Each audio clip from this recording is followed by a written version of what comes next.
ওম শান্তি। আজকের তারিখ হলো 21 এপ্রিল 2025। প্রাতঃ মুরলি ওম শান্তি বাপ দাদা মধুবন। আজকের মুরলিতে বাবা বলেছেন, মিষ্টি বাচ্চারা, বাবা এসেছেন তোমাদের কারেন্ট শক্তি তরঙ্গ দিতে। তোমরা যদি দেহি অভিমানী হও, তোমাদের বুদ্ধিযোগ যদি এক বাবার সাথে থাকে, তাহলে তোমরা কারেন্ট শক্তির তরঙ্গ পেতে থাকবে। প্রশ্ন: সবথেকে বড় আসুরি স্বভাব কোনটি? বাচ্চারা যা তোমাদের মধ্যে থাকা উচিত নয়। উত্তর: অশান্তি ছড়ানো। এ হলো সবথেকে বড় আসুরি স্বভাব। যারা অশান্তি ছড়ায় তাদের উপর মানুষ বিরক্ত হয়ে যায়। তারা যেখানেই যাবে সেখানে অশান্তি ছড়িয়ে দেবে। তাই ভগবানের কাছ থেকে সকলেই শান্তির বর চায়। গীত। এই কাহিনী হলো প্রদীপ আর ঝড়ের। বলছেন এই কাহিনী হলো প্রদীপ আর ঝড়ের।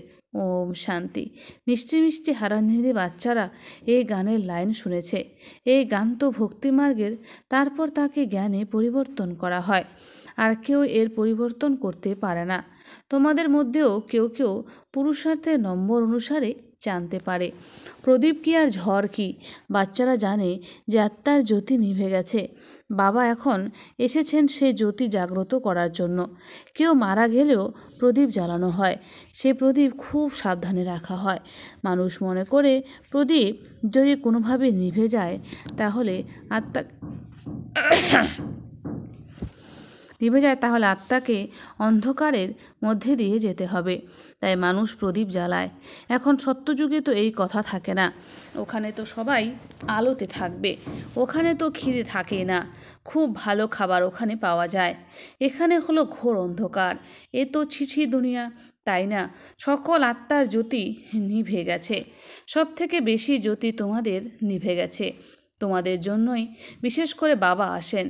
তোমাদের জ্যোতি তো নিভে গেছে, এখন কারেন্ট কোথা থেকে পাবে? বাচ্চারা জানে যে কারেন্ট তো বাবার কাছ থেকে পাওয়া যাবে। কারেন্ট যদি জোর হয় তাহলে বাল্বের আলো বেড়ে যায়। তাই এখন তোমরা বড় মেশিন থেকে কারেন্ট নিচ্ছ। দেখো, বম্বের মতো শহরে কত মানুষ থাকে, সেখানে কত বেশি কারেন্ট চাই। তাহলে অবশ্যই অনেক বড় মেশিন হবে। আর এ হলো অসীম জগতের কথা। এখন সম্পূর্ণ দুনিয়ার আত্মাদের জ্যোতি নিভে আছে। তাদের কারেন্ট দিতে হবে। মূল বিষয়ে বাবাই বোঝান। বুদ্ধিযোগ বাবার সঙ্গে লাগাও। তোমরা দেহি অভিমানী হও। বাবা কত উচ্চ, সম্পূর্ণ দুনিয়াকে পবিত্র করা সুপ্রিম পিতা এখন এসেছেন সকলের জ্যোতি জাগ্রত করতে। তিনি সম্পূর্ণ দুনিয়ার মনুষ্য মাত্রেরই জ্যোতি জাগ্রত করেন। বাবাকে তিনি কিভাবে জ্যোতি জাগ্রত করেন এ তো কেউই জানে না।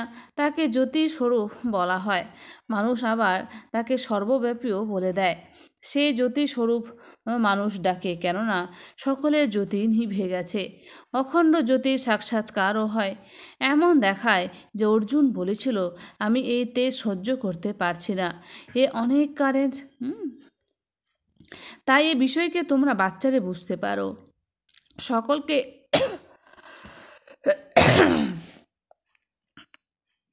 সকলকে এই কথাই বোঝাতে হবে যে তুমি আত্মা। আত্মা উপর থেকে এখানে আসে। প্রথমে আত্মা পবিত্র থাকে, তার মধ্যে কারেন্ট থাকে, তখন সে শতপ্রধান থাকে। স্বর্ণযুগে আত্মা পবিত্র থাকে, তারপর তাকে অপবিত্র হতে হয়। আত্মা যখন অপবিত্র হয় তখনই সে গডফাদারকে ডাকে যে এসে আমাদের উদ্ধার করো, অর্থাৎ দুঃখ থেকে মুক্ত করো। উদ্ধার করা আর পবিত্র করা এর অর্থ আলাদা আলাদা। নিশ্চয়ই কারোর দ্বারা পতিত হয়েছে, তাই তো বলে, বাবা এসো, এসে আমাদের উদ্ধারও করো, পবিত্র বানাও, এখান থেকে আমাদের শান্তিধামে নিয়ে চলো, শান্তির বর দাও। বাবা এখন বুঝিয়েছেন এখানে তো শান্তিতে থাকতে পারবে না। শান্তি তো শান্তিধামেই আছে। সত্যযুগে এক ধর্ম এক রাজ্য থাকে, তাই সেখানে শান্তি থাকে। সেখানে কোনো অশান্তি থাকে না। এখানে মানুষ অশান্তিতে বিরক্ত হতে থাকে। একই ঘরে কত ঝগড়া হয়। মনে করো স্বামী স্ত্রী ঝগড়া হলে মা বাবা, বাচ্চারা, ভাই বোন সবাই বিরক্ত হয়ে যায়। যারা অশান্তি করে সেসব মানুষ যেখানেই যাবে সেখানেই অশান্তি ছড়াবে, কেননা তারা তো আসুরি স্বভাবের, তাই না?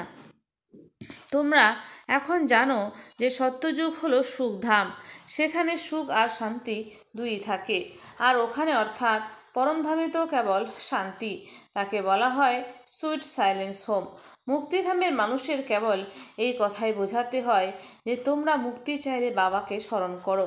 মুক্তির পরে জীবন মুক্তি তো অবশ্যই আছে, প্রথমে জীবন মুক্ত হয়, তারপর জীবন বন্ধে আসে অর্ধেক অর্ধেক, তাই তো শতপ্রধান থেকে অবশ্যই শত, রজ এবং তমতে আসতে হবে। পরের দিকে যারা এক এক অর্ধেক জন্মের জন্য আসবে তারা সুখ দুঃখের কি অনুভব করবে? তোমরা তো সব অনুভবই করো। তোমরা জানো যে এত জন্ম আমরা সুখে থাকি আর এত জন্ম দুঃখে থাকি। আরও বিভিন্ন ধর্ম নতুন দুনিয়াতে আসতে পারে না, তাদের অভিনয় পরের দিকে, যদিও নতুন খণ্ড, এবং তা ওদের জন্য যেন নতুন দুনিয়া। যেমন বৌদ্ধ খণ্ড, খ্রিস্টান খণ্ড এসব নতুন, তাই না? তাদেরও সৎ ও রজ এবং তম স্থিতিতে বাস করতে হয়। ঝাড়েও তো এমন হয়, তাই না? ধীরে ধীরে বৃদ্ধি হতে থাকে, প্রথমে যারা বের হয় তারা নিচেই থাকে, এমন তো দেখা যায়। নতুন নতুন পাতা কিভাবে বের হতে থাকে, ছোট ছোট সবুজ পাতা বের হতে থাকে, তারপর ফুল বের হয়, নতুন ঝাড় খুবই ছোট হয়, নতুন বীজ বপন করা হয়, তার সঠিক যত্ন না হলে তাহা মরে যায়। তোমরাও নিজেদের সুরক্ষা না করলে শেষ হয়ে যাও। বাবা এসে তোমাদের মানুষ থেকে দেবতায় পরিণত করেন, এরপর এর মধ্যেও নম্বরের ক্রমানুসারে তৈরি হয়। রাজধানী তো স্থাপন হচ্ছে, তাই না? অনেকে এখানে ফেল করে যায়। বাচ্চাদের যেমন অবস্থা তেমনই ভালোবাসা পায় বাবার কাছ থেকে। কোনো কোনো বাচ্চাকে বাইরে থেকেও ভালোবাসতে হয়। কেউ আবার লেখে, বাবা আমি ফেল করে গেছি, পতিত হয়ে গেছি, এখন এর কাছে কে যাবে? ওরা বাবার হৃদয়ে বিরাজ করতে পারে না। পবিত্রকে বাবা অবিনাশী উত্তরাধিকার দিতে পারেন। প্রথমে একজনের কাছে থেকে সম্পূর্ণ খবর জিজ্ঞেস করে পোতা মেল নেন। অবস্থা যেমন ভালোবাসাও তেমনই। বাইরে যতই ভালোবাসবেন, অন্তরে জানেন এ সম্পূর্ণ বুদ্ধ, সেবা করতেই পারে না। খেয়াল বা চিন্তা তো থাকেই, তাই না? অজ্ঞানকালে বাচ্চারা যখন ভালো উপার্জন করে তখন বাবারা তাদের খুবই ভালোবাসে। তো অজ্ঞানকালে যে বাচ্চারা ভালো উপার্জন তাদের বাবা খুবই ভালোবাসবে। আবার কেউ যদি বেশি উপার্জন না করে তখন বাবারও তেমন ভালোবাসা থাকে না। তাই তাই এখানেও এমনই। বাচ্চারা তো বাইরেও সেবা করে, তাই না? যে ধর্মেরই হোক না কেন তাকে বোঝানো উচিত। বাবাকে তো উদ্ধারকর্তা বলা হয়। উদ্ধারকর্তা আর গাইডকে তার পরিচয় দিতে হবে। সুপ্রিম গডফাদার আসেন, সবাইকে উদ্ধার করেন। বাবা বলেন, তোমরা কত পতিত হয়ে গেছো, তোমাদের পবিত্রতাই নেই, তোমরা এখন আমাকে স্মরণ করো। বাবা তো চিরপবিত্র, বাকি সবাই সবাই অবশ্যই পবিত্র থেকে অপবিত্র হয়। তারা পুনর্জন্ম নিতে নিতে নেমে আসে। এই সময় সকলেই পতিত। তাই বাবা রায় দেন, বাচ্চারা তোমরা আমাকে স্মরণ করো, তাহলে পবিত্র হয়ে যাবে। মৃত্যু তো এখন সামনে উপস্থিত, পুরনো দুনিয়ার এখন অন্তিম সময়। মায়ার পাম্প জোর এতই, তাই মানুষ মনে করে এই তো স্বর্গ। এরোপ্লেন, বিদ্যুৎ ইত্যাদি কত কিছু আছে, এসবই হলো মায়ার পাম্প। এসবই এখন শেষ হতে হবে, তারপর স্বর্গের স্থাপন হয়ে যাবে। এই বিদ্যুৎ ইত্যাদি তো স্বর্গেও থাকে, তাহলে এই সব স্বর্গে কিভাবে আসবে? তাহলে যে জানে তেমন কাউকে চাই। তোমাদের কাছে খুব ভালো কারিগররা আসবে, তারা তো আর রাজা হবে না, কিন্তু তারা তোমাদের প্রজাতে আসবে। ইঞ্জিনিয়ারিং জানে এমন সব কারিগররা আসবে। এই আধুনিকতা সব বিলেত থেকেই আসে যায়, তাই ওদেরও তোমাদের শিব বাবার পরিচয় দিতে হবে। তোমরা বাবাকে স্মরণ করো, তোমাদের এই যোগে থাকার পুরুষার্থ অনেক বেশি করে করতে হবে। এতে অবশ্য মায়ার ঝড় অনেকই আসবে। বাবা কেবল বলেন, মামেকম স্মরণ করো, এ তো ভালো কথা, তাই না? ক্রাইস্ট তারই রচনা, রচয়িতা সুপ্রিম আত্মা তো একজনই, বাকি সবই হলো রচনা। অবিনাশী উত্তরাধিকার একমাত্র রচয়িতার থেকেই পাওয়া যায়। এমন ভালো ভালো পয়েন্টস যা আছে সব নোট করা উচিত। বাবার মুখ্য কর্তব্য হলো সবাইকে উদ্ধার করা। তিনি সুখধাম এবং শান্তিধামের দরজা খুলে দেন। তাকে বলা হয়, হে উদ্ধারকর্তা, তুমি আমাদের দুঃখ থেকে উদ্ধার করে শান্তিধাম আর শান্তিধাম আর সুখধামে নিয়ে চলো। এখানে যখন সুখধাম থাকে তখন বাকি আত্মারা শান্তিধামে থাকে। স্বর্গের দ্বার বাবাই খোলেন। এক এর এক এক দ্বার নতুন দুনিয়ায় খোলে, আর এক দ্বার খোলে শান্তিধামের। এখন যে আত্মারা অপবিত্র হয়ে গেছে, বাবা তাদের শ্রীমত দেন, তোমরা নিজেকে আত্মা মনে করো, আমাকে স্মরণ করো, তাহলে তোমাদের পাপ দূর হবে। যারা যারা পুরুষার্থ করবে তারা তাদের ধর্মে উঁচু পদ পাবে। পুরুষার্থ না করলে তো কম পদ পাবে। তোমরা ভালো ভালো পয়েন্টস নোট করো, তাহলে সময় মতো কাজে আসতে পারে। বলো শিব বাবার কর্তব্য আমরা বলবো। তখন দেখো মানুষ বলবে, এরা কে যে গডফাদারের কর্তব্য বলে দেয়? বলো তোমরা আত্মার রূপে তো সকলে ভাই ভাই।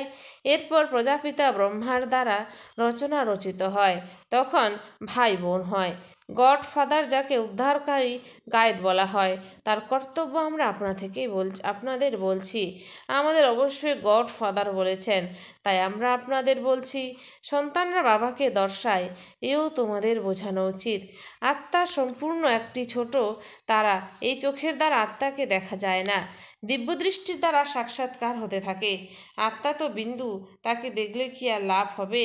বাবা এমনই বিন্দু, তাকে সুপ্রিম সোল বলা হয়। সোল একই রকম, কিন্তু তিনি হলেন সুপ্রিম, নলেজফুল, ব্লিসফুল। তিনি উদ্ধারকর্তা এবং গাইড। তার অনেক মহিমা করতে হবে। বাবা অবশ্যই আসবেন, তবেই তো তিনি সাথে করে নিয়ে যাবেন। তিনি তিনি এসে আমাদের এই জ্ঞান দেন। বাবাই আমাদের বলেন, আত্মা এত ছোট, আমিও এমনই ছোট। এই জ্ঞানও তিনি নিশ্চয়ই কোনো শরীরে প্রবেশ করে দেবেন। আমি আত্মার পাশে এসে বসবো। আমার মধ্যে শক্তি আছে, দেহ পেয়ে গেলাম, তাই ধনীও হয়ে গেলাম। এই দেহের দ্বারা আমি বসে বোঝাই। একে অ্যাডামও বলা হয়। অ্যাডাম হলো প্রথম মানুষ। মানুষের তো ঝাড় হয়, তাই না? এরা মাতা পিতাও হয়, এদের দ্বারা আবার রচনা হয়। ইনি পুরনো হলেও একে দত্তক নেওয়া হয়েছে, না হলে ব্রহ্মা কোথা থেকে এলেন? ব্রহ্মা বাবার নাম কেউ তো বলো ব্রহ্মা বিষ্ণু শঙ্কর, এরা কারো রচনা তো হবে, তাই না? রচয়িতা তো একজনই, বাবা তো এনাকে অ্যাডাপ্ট করেছেন। এ যদি কোনো ছোট বাচ্চা বসে শোনায় তাহলে বলবে এর অনেক জ্ঞান। যে বাচ্চাদের খুব ভালো ধারণা হয় তাদের অনেক খুশি থাকে, তারা কখনো ক্লান্ত হয়ে হাই তোলে না। তো বলছেন যে অনেক অনেক খুশি থাকে, তারা কখনো ক্লান্ত হয়ে হাই তোলে না। কেউ যদি না বোঝে তখন হাই তুলতে থাকে। এখানে তো তোমাদের কখনো হাই তোলা উচিত নয়। উপার্জনের সময় কখনোই হাই আসে না। গ্রাহক না থাকলে, কাজ কারবার যদি না চলে, তখন হাই আসতে থাকবে। এখানে অনেকের ধারণা হয়, কেউ তো একদমই বুঝতে পারে না, কারণ দেহ অভিমান থাকে। দেহ অভিমানী হয়ে বসতে পারে না। কোনো না কোনো বাইরের কথা স্মরণে এসে যাবে। কোনো না কোনো বাইরের কথা আমাদের স্মরণে এসে যাবে। পয়েন্টস ইত্যাদিও নোট করতে পারবে না। তীক্ষ্ণ বুদ্ধির যারা, তারা চট করে নোট করে নেবে। এই পয়েন্ট খুব ভালো। ছাত্রদের চালচলনও তো টিচাররা দেখতে পায়, তাই না? সচেতন টিচারদের নজর চারিদিকে ঘুরতে থাকে, তাই তো তারা পড়ার জন্য সার্টিফিকেট দিতে পারে। স্বভাবের জন্য সার্টিফিকেট দেওয়া হয়। কতদিন অনুপস্থিত ছিল তাও দেখা হয়। এখানে তো যদিও বা উপস্থিত হয়, তবুও কিছুই বুঝতে পারে না, তাই ধারণাও হয় না। কেউ বলে আমার মোটা বুদ্ধি, ধারণা হয় না। বাবার কি করবেন? এ হলো তোমাদের কর্মের হিসাব নিকাশ। বাবা তো সকলের জন্য একই রকম প্রচেষ্টা করান। তোমাদের ভাগ্যে না থাকলে আর কি করবেন? স্কুলেও কেউ পাস, কেউ আবার ফেল করে। এ হলো অসীম জগতের পড়া, যা অসীম জগতের পিতা পড়ান। অন্য ধর্মের লোকেরা গীতার কথা বুঝতে পারবে না, তাদের দেশ ধর্ম দেখে বোঝাতে হয়। সবার প্রথমে উঁচুর থেকে উঁচু বাবার পরিচয় দিতে হয়। তিনি হলেন উদ্ধারকর্তা, গাইড। স্বর্গে এমনই বিকার থাকে না। এই সময় একে বলা হয় শয়তানি রাজ্য। এ তো পুরনো দুনিয়া, একে স্বর্ণযুগও বলা হবে না। দুনিয়া একসময় নতুন ছিল, এখন তা পুরনো হয়ে গেছে। বাচ্চাদের মধ্যে যাদের সেবার শখ আছে, তাদের এইসব পয়েন্ট নোট করা উচিত। আচ্ছা আচ্ছা, মিষ্টি মিষ্টি হারানিধি বাচ্চাদের প্রতি মাতা পিতা বাপ দাদার স্মরণের স্নেহ সুমন আর সুপ্রভাত। আর তাদের পিতা তার আত্মারূপী বাচ্চাদের জানাচ্ছে নমস্কার। আমরা সমস্ত আত্মারূপী বাচ্চারা জানে বাচ্চারা জানে মাতা পিতা বাপদাদাকে স্নেহ সুমন আর নমস্কার। ধারণার জন্য মুখ্য সার 1 নাম্বার, এই ঈশ্বরীয় পড়াতে অনেক উপার্জন, তাই খুশির সঙ্গে এই উপার্জন করতে হবে। এই ঈশ্বরীয় পড়াতে অনেক উপার্জন, তাই খুশির সঙ্গে এই উপার্জন করতে হবে। পড়ার সময় কোনো হাই যেন না ওঠে, বুদ্ধিযোগ যেন এদিক ওদিক বিভ্রান্ত না হয়। পয়েন্টস নোট করে ধারণা করতে থাকো। 2, পবিত্র হয়ে বাবার হৃদয়ের ভালোবাসা পাওয়ার অধিকারী হতে হবে। পবিত্র হয়ে বাবার হৃদয়ের ভালোবাসা পাওয়ার অধিকারী হতে হবে। এই সেবাতে হুঁশিয়ার হতে হবে, ভালো উপার্জন করতে হবে এবং করাতে হবে। বরদান, মর্জিবা জন্মের স্মৃতি দ্বারা সকল কর্মবন্ধন সমাপ্তকারী কর্মযোগী ভব। মর্জিবা জন্মের স্মৃতি দ্বারা সকল কর্মবন্ধন সমাপ্তকারী কর্মযোগী ভব। স্পষ্টীকরণ, এই মর্জিবা দিব্য জন্ম কর্মবন্ধনের জন্ম নয়, এটা হলো কর্মযোগী জন্ম। এই অলৌকিক দিব্য জন্মে ব্রাহ্মণাত্মা স্বতন্ত্র আছে নাকি পরতন্ত্র? এই দেহ লোনে পাওয়া গেছে সমগ্র বিশ্বের সেবা করার জন্য। পুরনো শরীরে শক্তি ভরে বাবা চালাচ্ছেন, দায়িত্ব বাবার নাকি তোমাদের? বাবা ডাইরেকশন দিয়েছেন যে কর্ম করো, তোমরা হলে স্বতন্ত্র, যিনি চালনা করার তিনি চালাচ্ছেন। এই বিশেষ ধারণার দ্বারা কর্মবন্ধনগুলিকে সমাপ্ত করে কর্মযোগী ভব। স্লোগান, সময়ের নৈকট্যতার ফাউন্ডেশন হলো অসীম জগতের বৈরাগ্যবৃত্তি। সময়ের নৈকট্যতার ফাউন্ডেশন হলো অসীম জগতের বৈরাগ্যবৃত্তি। অব্যক্ত ইশারা, কম্বাইন স্বরূপের স্মৃতির দ্বারা সদা বিজয়ী হও। কম্বাইন স্বরূপের স্মৃতির দ্বারা সদা বিজয়ী হও। যত যত স্মরণে থাকবে ততই অনুভব করবে যে আমি একা নয়, বাপ দাদা সদা সাথে আছেন। যদি কোনো সমস্যা সামনে আসে তো এই স্মৃতিতে থাকবে যে আমি হলাম কম্বাইন, তাহলে ঘাবড়ে যাবে না। কম্বাইন রূপের স্মৃতি দ্বারা যে কোনো মুশকিল কাজ সহজ হয়ে যাবে। নিজের সব বোঝা বাবার উপরে রেখে নিজে হালকা হয়ে যাও, তাহলে সদা নিজেকে ভাগ্যবান অনুভব করবে আর ফরিস্তার সমান নাচতে থাকবে। আচ্ছা, ওম শান্তি। ধন্যবাদ বাবা আজকের এই সুন্দর মিষ্টি মূল্যের জন্য।